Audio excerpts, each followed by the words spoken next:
It's the Cable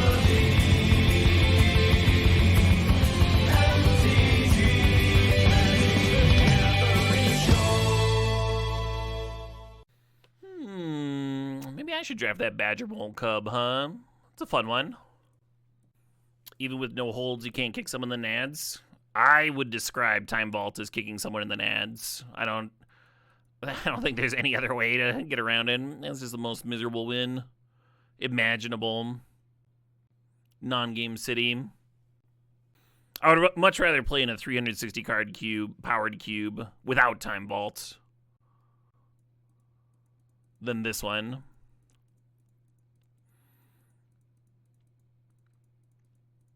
So my contention is just that, like, if you are going to, like, make a miserable play experience for the sake of, like, having it be, like, the most, like, nut-busty cube, fuck-your-face shit ever, then why are you dipping your toe in, right? Why aren't you actually doing that?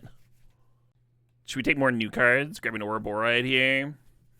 I lose to it sometimes. I feel like most of the time I play it, it just dies because it's a 4-drop, but I should probably be grabbing Fast Spawn.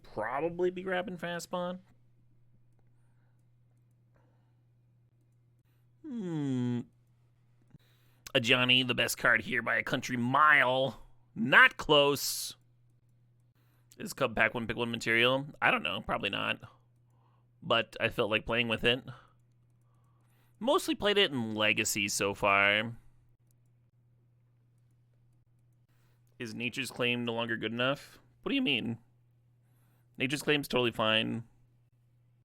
We won the last match, Ace. We went 2-1 in the last one. Cub's been totally solid in Legacy. I would say at its best with Gaia's Cradle. Just being a very cheap way to animate Gaia's Cradle and get some nice untaps in.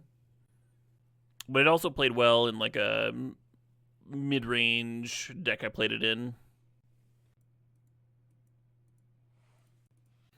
Oh, you were discussing Time Vault counters, Aquidus Killer.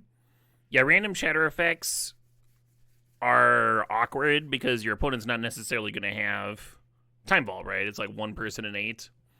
So if you main deck all those shatter effects, you might just run into Boros and just die. And then if you do main deck all the shatter effects, you might, like, play against Time Vault and just not draw them, or you'll draw them and they don't draw the Time Vault. Like, there's like, now you're playing that game. And if you leave them as a sideboard plan, then you're just, like, eating shit game 1 and hoping to hit.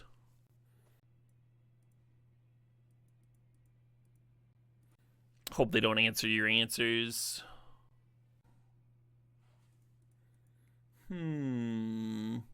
World Spine Worm, eh? Do I want to attempt a natural order for World Spine Worm? I think no.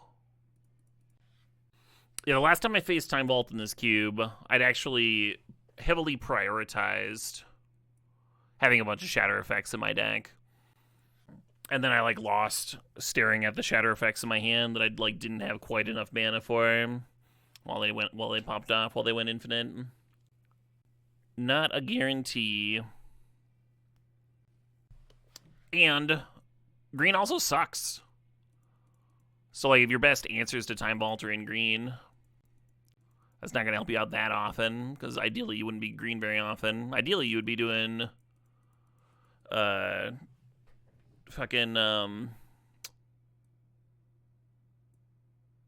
Doomsday stuff, huh? You'd be blue-black. Because I think that's the best thing to be doing outside of Time Vaulting. And then after that, Borosing. When they had Time Vault combo in the cube years and years ago, I was of the opinion that, like, people should just play more shatters. It's fine. It's totally fine. And that was wrong. Like, laughably wrong.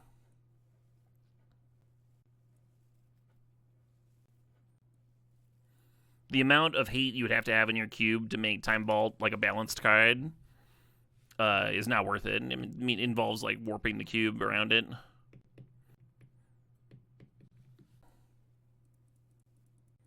And still probably doesn't work, right? Sadly, in most cubes, drafting aggro is the best way to get a good win rate. Super boring. Yeah, I think that might change. From my lens of, like, drafting a shitload of online cube, the frustrating thing about that is, like, we basically only have one cube curator. Like Chris Wolf manages the vintage cube, and then this is his no holds barred cube, and then the arena people just like cribbed off of his cube because they didn't want to give arena people anything with like a new card they didn't recognize. So it's really just like one person designing all of the cubes for everybody to crib off of, and they all look the same, and Boros is the best in all of them, and it just leads to a really miserable play experience if you like any variety whatsoever or a balanced cube environment. But what am I whining about, huh? I get to draft a Mox Ruby. What am I fucking whining about? Get this whiner off the stage. That's what I say. Look at this guy. Once he got drafted fucking powered cube on this fine Friday afternoon, he has the nerve to complain. Let's get a tireless tracker here, I guess. Just the most boomer-ass green deck ever. Just beating in, maybe. Powering out, beating down. We got a Hex Trinky. Yeah, I'll take a Hex Trinky. That card was good enough like 5 years ago. Fits this deck. Might actually like that Tinker. Light blue splash here, maybe. Yeah, if you like playing Boros mirrors, then this is fucking perfect. You could just play Modern, but now you can do it in Cube over and over and over.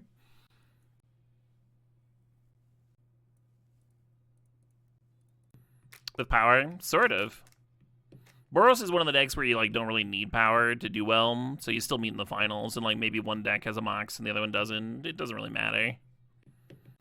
If I was playing a Boros mirror, I would rather have a Parallax Wave in my deck than a Mox.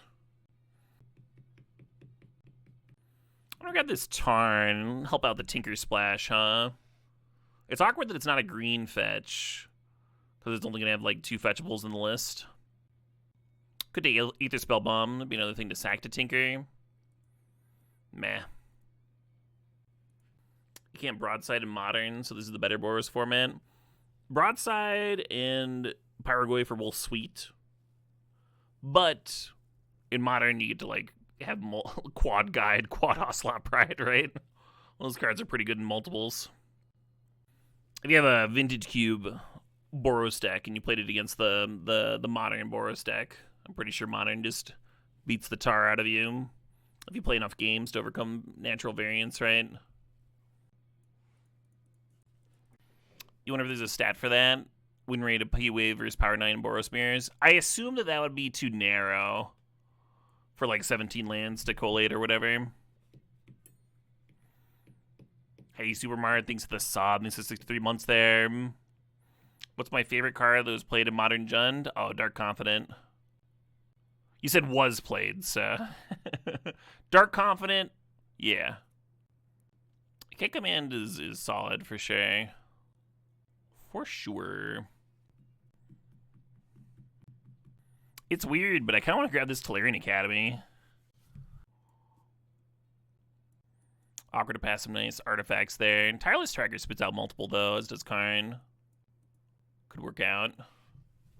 Maybe I can be the Academy Cradle deck. You died last week to Bob hitting Treasure Cruise. That's a good way to die, though. That's good stuff.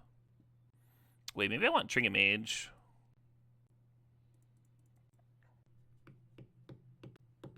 So Citadel is a Tinker target. I'm tempted by this Haywire Might. Thing is, I'm pretty sure that 7 drops coming back.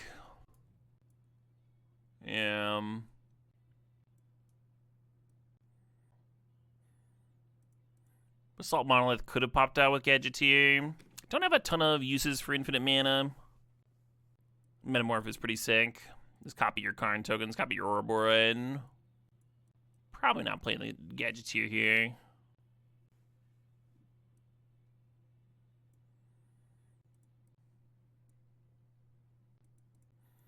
Kind of an interesting pile of nonsense here. Hello. Currently no Time Vault combos, but this would be a good deck for the Untappers, right? We have Grim Monolith too.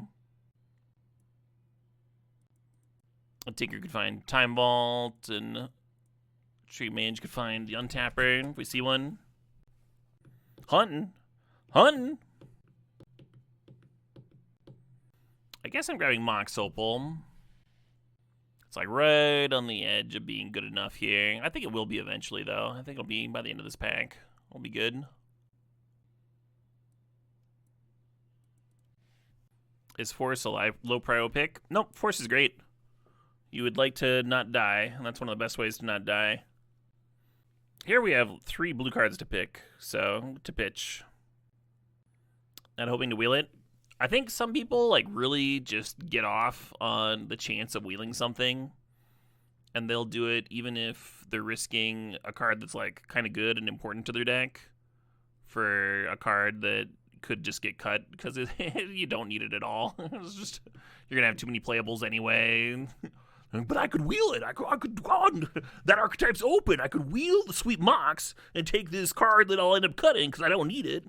You know, I could do it. You know, you get that rush, you get that fucking high. Like, yes. Oh, put it in my veins. I'll be so clever. As you can tell, I don't really do that. I just take the card I need. Big fan of taking the card you need. Even if you think there's a chance that you can wheel the Mox Opal. Like, at the end of a pack, there's so many boosters where people just, like, don't give a shit. They're like, I don't care about any of this. I'm just going to grab whatever. This Opal, whatever. Who cares? There's people goofing. None of it really matters. The Cradle Academy deck. Is that what we're doing here? Gambling addict behavior, yeah. Give me that hit! Well, Expedition map seems interesting. Still no Time Vault combos.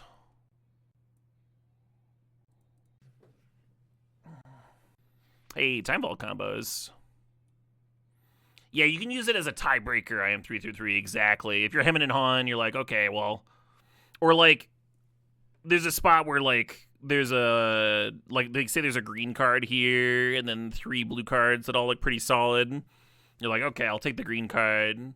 I'll at least get something back out of the green option, out of the blue options, right? That's a useful spot to think about wheeling. Or, like you said, using it as a tiebreaker. When you got 2 cards that you're pretty similarly interested in, totally reasonable. But you shouldn't be wheeling for wheeling's sake. And I think some people do. I think some people just really enjoy that.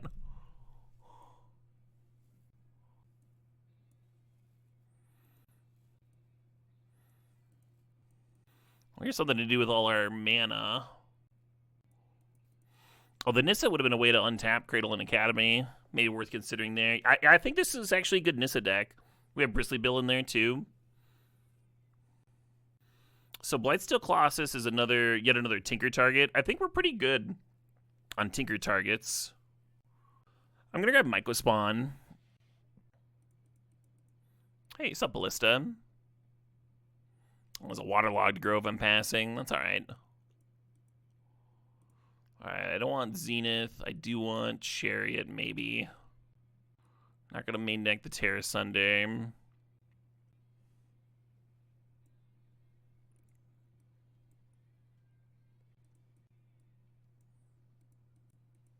Close to a deck.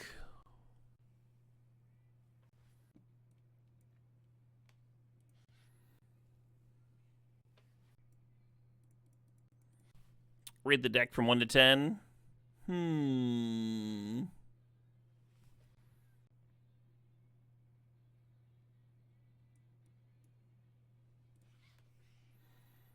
don't think I will. Seems a bit degrading to my deck. I think we're better than that as a society.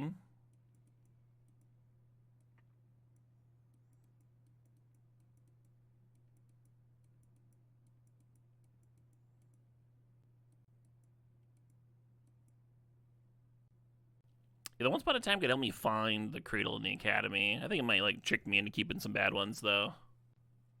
I'm going to cut the Monstrosity, I think. And that Ouroboride. Although it is cute with Ballista. Yeah, we just don't have enough cards, Mark. Or, I'm sorry, we have too many cards. So if you play the Brainstorm, you gotta like cut a card for it, and I didn't want to do that. I just took another sideboard card instead.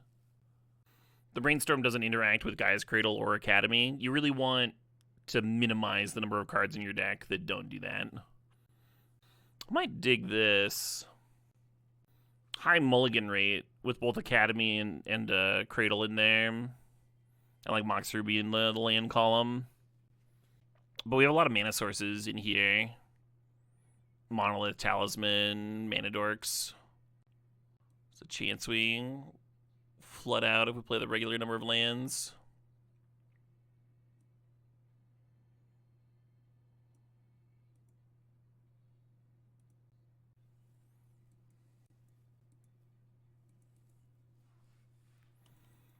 Terrible little opener here. Maybe should have gone to 5. Oh, shit, what up? Hey, Ob Exodus. Says, looking good on the way to 365. So the new background RGB lighting is just what I needed to push through. That's it. That's it. Now you're watching one of those real streamers. Someone called it bisexual lighting once. Yeah, bat it up.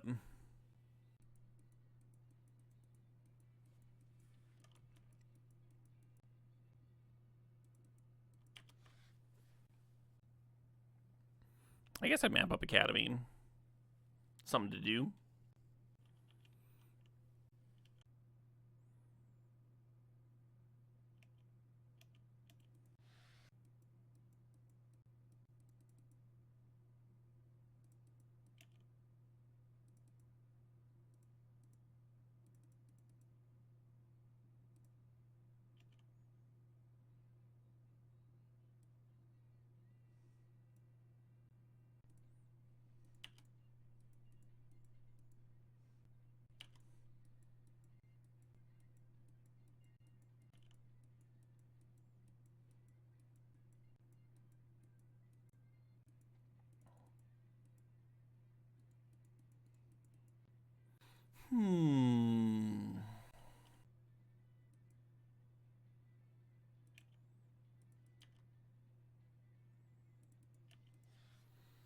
So currently they can't do much with that mana drain mana.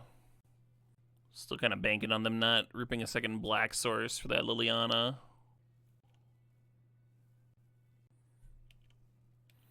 It's kind of what I expected them to be doing.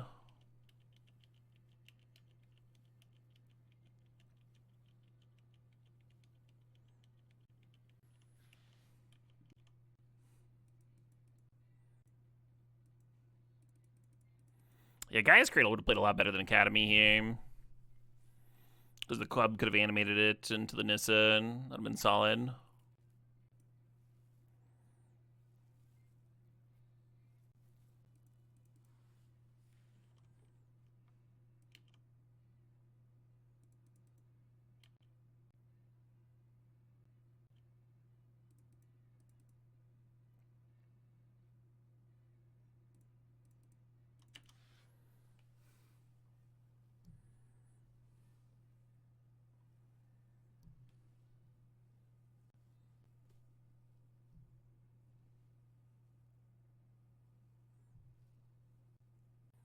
So if you don't block here, then the Nissa dies, which doesn't seem very good.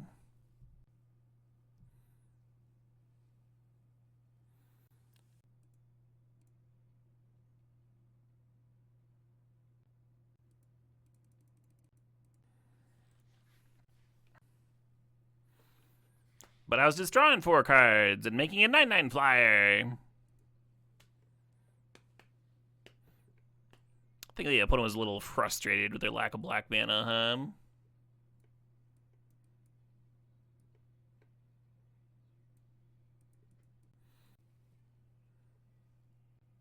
Suppose. Pity we don't have a Saga. Yeah, I passed a Saga at one point. I was like, not really in a spot I could use it. Actually, maybe I'm thinking of the last deck. I think I'm thinking of the last deck.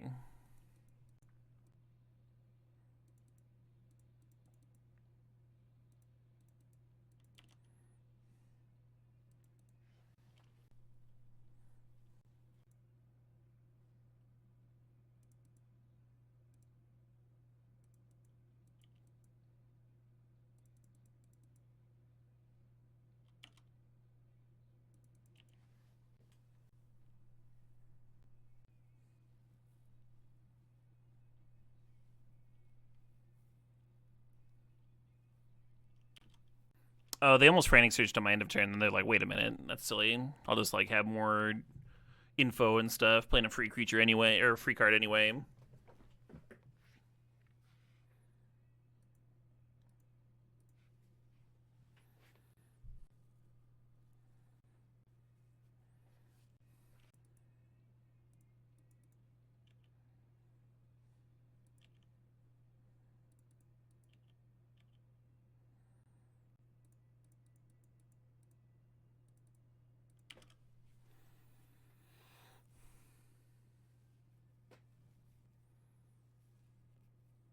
Kind of a fierce board.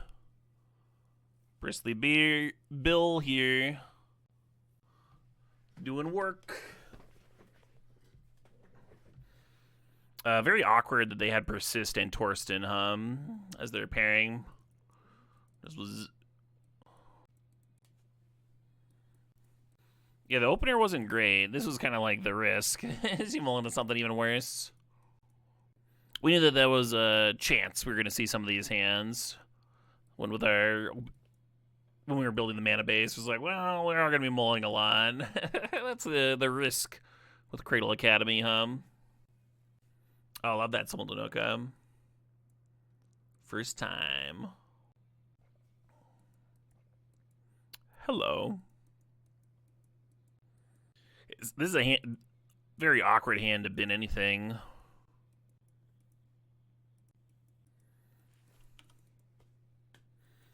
Would be a great 7. Would be an excellent 7. I mean, it's still a fantastic 5. We'll see what the opponent does. Having the Emery in the draw just, like, gave you some resiliency. I wonder if you try to hold the Time Vault. Or we just run it out.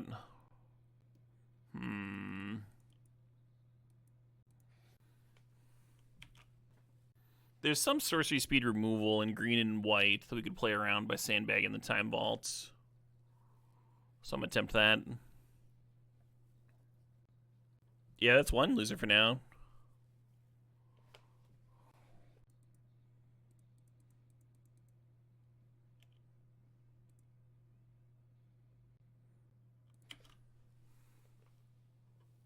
Yeah, there's just a lot. We don't have to list every sorcery speed removal spell in the cube. For the love of God. Yeah, I was worried about that, because they want to get in with the Ragavan anyway. String of Mage not usually worth the bolt, but it is here, and then that turns off my Gaia's Cradle.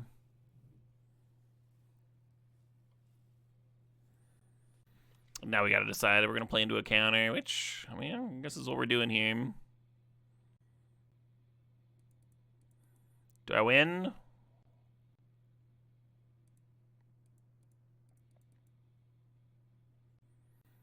Looks like they got a thing. Just a braid.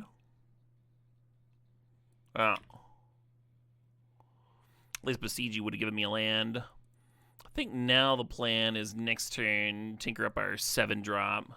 Try and draw some cards.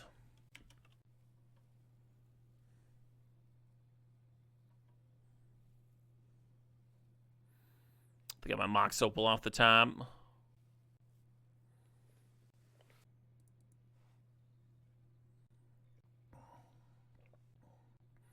Possible I'm supposed to be grabbing Chariot and pile of mods.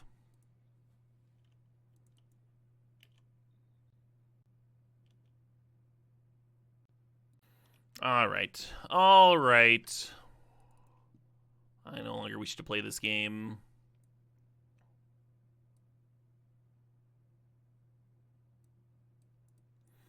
The awkward thing about cutting Endstone is that it's just like very castable in this deck, and Citadel is super not. I think I'm just gonna assume that we'll still be tinkering for Time Ball most of the time. We would indeed go to 10 at end step, yeah. The Hull Breacher was just stopping the draw aspect of the Endstone. So every time I did anything, they would get treasure. So the opponent would have had to come up with 5 more damage somewhere, which might have taken a while, but I kind of don't care.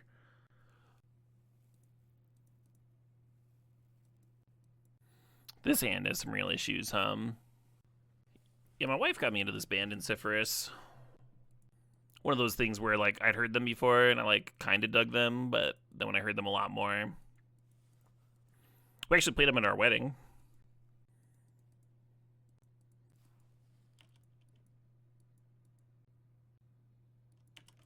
Gleemox, pretty exciting. Yeah, this is kind of what I was worried my turn 2 would look like. Just nothing, nada. And now that when we do play creatures, then they're going to have giant targets on them because they saw us miss a play here. Assuming we ever hit our second land source, second mana.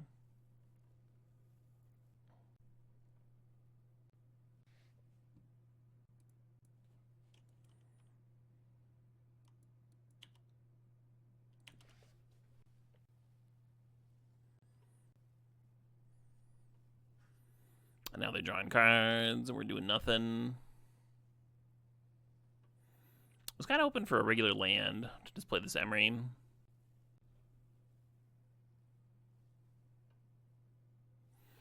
We can just scoop. We're not doing anything. Potentially bad keep there. Sometimes when you like mull to oblivion, you get like frustrated and you make bad keeps like that. You're just like sick of looking at fewer cards. Not gonna be too hard on myself. A very human emotion.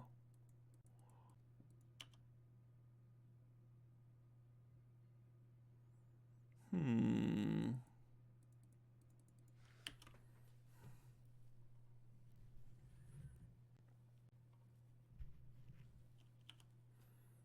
Emery Mirror. Wow, they milled some real nice ones too. So the Talisman sets up the win next turn. I kind of like playing the Soul Cauldron out, actually. There's still a chance that we just win next turn if we just draw a land. But this prevents them from getting their Emery value on. Could certainly see that mattering.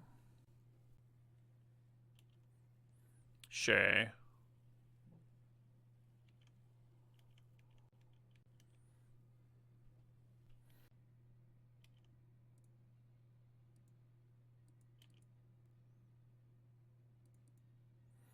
So on turns where you're going to tap an Academy, playing the Talisman is mana neutral. It taps for 1, and then it's boosting the Academy by 1.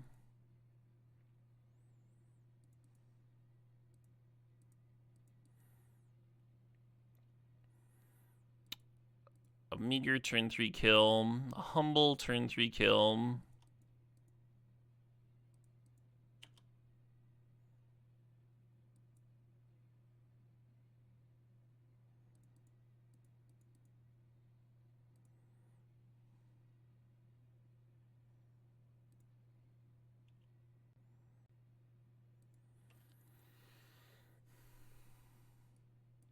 Well, then because our opponents are on artifacts, bring in a little bit of hate there, a little bit of. I think I'm going to cut Myco Spawn. Yeah. Pardon the yawn. I did not sleep very much last night.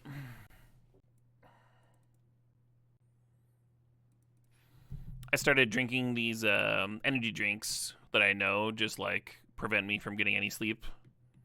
But they're so good, they're so tasty. And I feel so good when I drink them.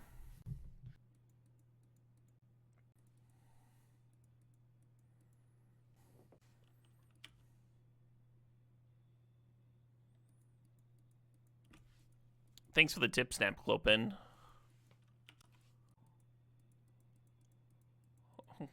Very useful and requested.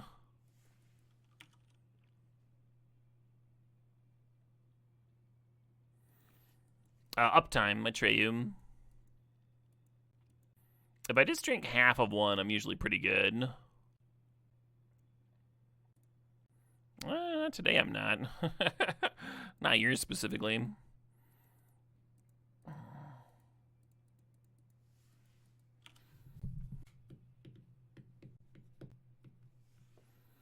Gadgeteer coming down. It's a little scary.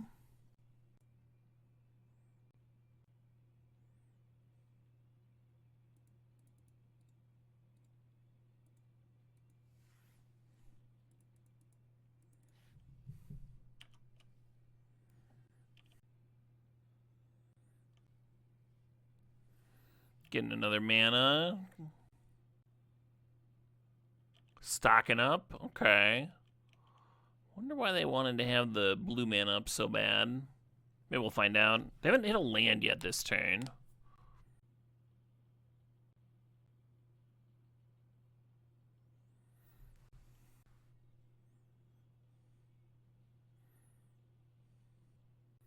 Toidle coming down. Nice. Yeah, I'm going to have to get something rolling pretty quickly here. I don't think Wan Shi Tong's going to do it. No constructed playable one, King Esquire. There might be some, like, 5-mana EDH thing that prevents people looking at extra cards. Yeah, I kind of want a double block, but I guess I'll just take it.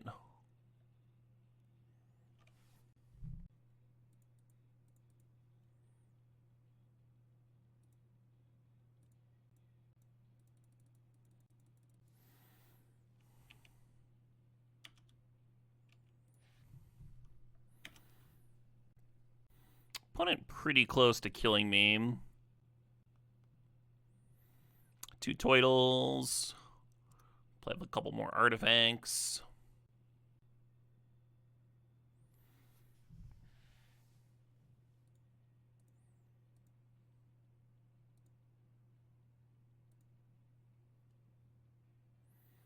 All right, game 3 on the play, right where we want them.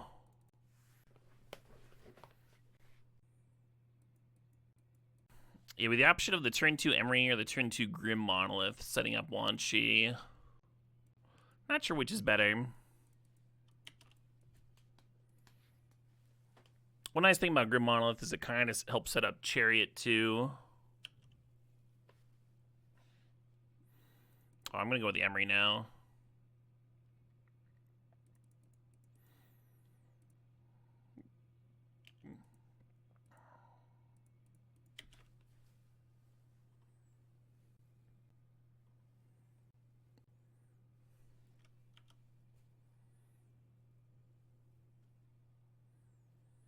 It'd be fitting if I got Time Vault comboed after beating them that way in game 1.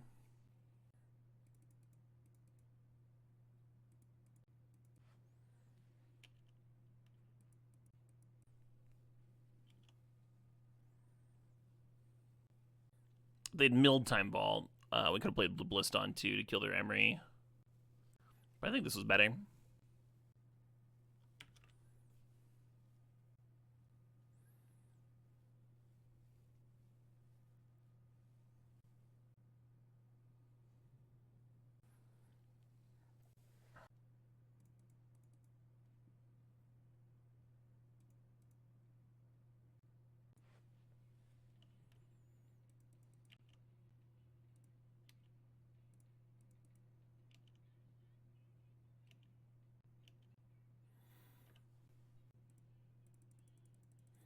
The Emery should have served because I'm not going to use it here. I thought I was going to play the Wan Shi and Ballista, but I think I just want to max this.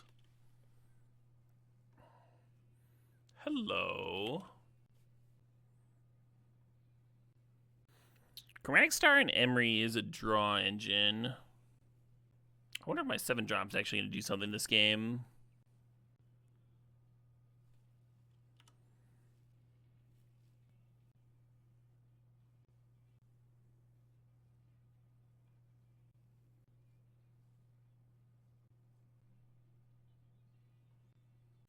All right, Falkenheim. What do you got for me?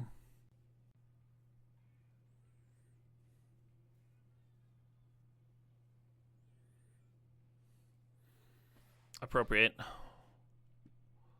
2 drafts, 2 2-and-1s. We gotta crush through this. I'm gonna go take a quick water break, stretch my legs. That'll make sense to me.